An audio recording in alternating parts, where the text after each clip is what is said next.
want to tell you that you must exercise. It doesn't matter if you're a child, an adolescent, an adult, a senior citizen.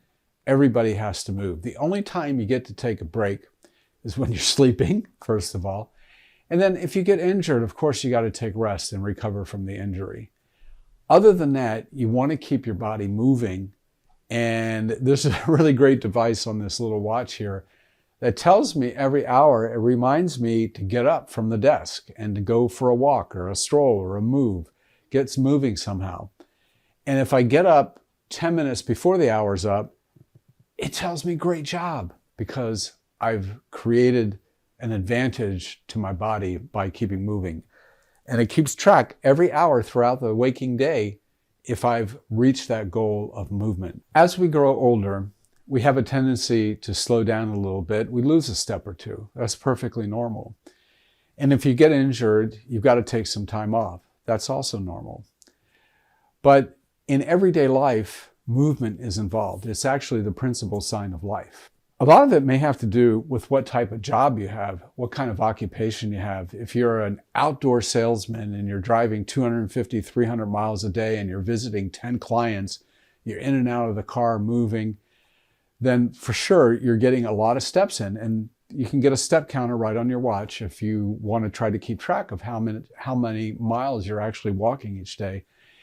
Once you retire, there's clubs of people that go walking together in the neighborhoods. And if it's inclement weather outside, there are walking clubs that meet at the shopping mall. I know the pandemic's disrupted a lot of that, but we're getting back to normal a little bit now. So that's a good thing. Walking clubs and having that interaction with other human beings is very important.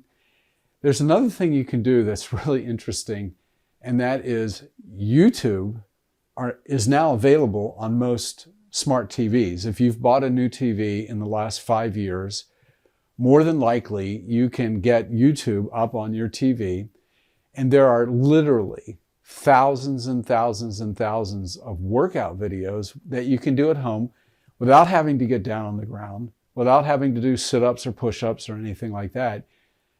Of course, those are there too, but there are standing workout videos where you're just moving. It's almost like dancing a little bit, just moving your body and getting all those muscles moving and getting that core tightened. And you can raise a knee like that. And you can even be sitting in a chair and you can go like this. This is a really good exercise if you can't get up out of the chair and you got to take just a 60-second break just to move your body. It's a good movement. This is actually moving all the organs in your gut. So it's good for your gut health. Your little gut friends, your little bacteria in there love this movement. So what if you're an outdoor salesman and then as you get older, you get switched to indoor sales and you're sitting at a desk 6, 7, 8, 9, 10 hours a day? Is that going to affect your life? Is that going to change your physiology? It certainly will. So let's keep in mind that the movement of our body is critically important to our mind state. So when I say mind state, exercise, diet, and sleep, I'm telling you that they're all interconnected. It all starts with mind state, but your movement, your physiology affects your mind state just as what you're eating affects your mind state. It's a two-way street. Your mind state affects what you eat. Your mind state affects how much you move, but the movement and what you eat is affecting your mind state. So there is a elliptical cycle going on between the gut and the brain, between the body and the brain. Generally, we say the body follows the mind, but the mind is influenced by the body. It's a cycle.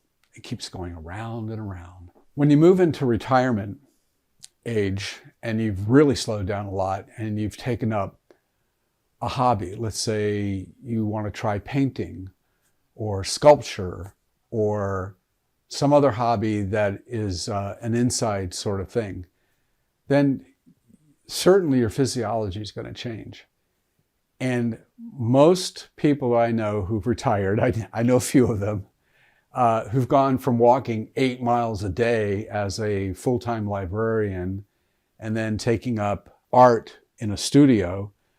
Well, maybe gardening would be a nice addition, and to counterbalance the inside work versus being outside and moving your body and doing a squat once in a while to dig into the dirt and to remember from whence we came and who we are, really, in the bottom, at the very bottom, the essence of life. We're dust, right? From dust thou art, to dust thou shalt return. We're basically made out of carbon. All of our molecules have something to do with carbon or related to carbon, and that's who we are. I'm going to share a couple of ways to get back into exercise if you've fallen away. So I mentioned YouTube already, that there are really great, absolutely free programs that you can follow. Many teachers who teach fitness at every different level. If you just Google for beginner's workout or beginner's HIIT workout, that's high intensity interval training. That's a very important cardiovascular idea that helps us to remain fit on the inside as well as the outside. You can Google these things. You can search for this on YouTube. So much free resources there. You can go for a walk. You can learn to take up walking as a hobby and noticing things outside, noticing the trees, noticing the insects, noticing the animal life, noticing, oh, we're going to notice insects very soon when the cicadas, the 17-year cicadas, start erupting and emerging from the ground. It's going to be very interesting and a bit of a shock for a lot of people. You could go for a swim. There's a lot of swimming pools and swimming clubs, and a lot of gyms nowadays have swimming pools built into their membership. Swimming's a fun thing to do. I'm going to put some links below in the description and in the commentary for some of my favorite workout programs that I do. I've taken up in the last month exercising I started with 10 minutes, 20 minutes, now I'm up to 30 minutes every morning before I break my fast, before I have breakfast. I work out on an empty stomach. It feels really good. It gets you going, and you find that you really don't have to eat so much if you've worked out and your body is moving and your blood's flowing. The amount of fuel that you need, actually, you get a better registration and a better feedback from your body if you're not eating out of just plain habit, but you're actually listening to your body and feeding it what it really needs and what it really deserves. If you have a question that we have not answered up till now, put the question down below. We will make a video for you.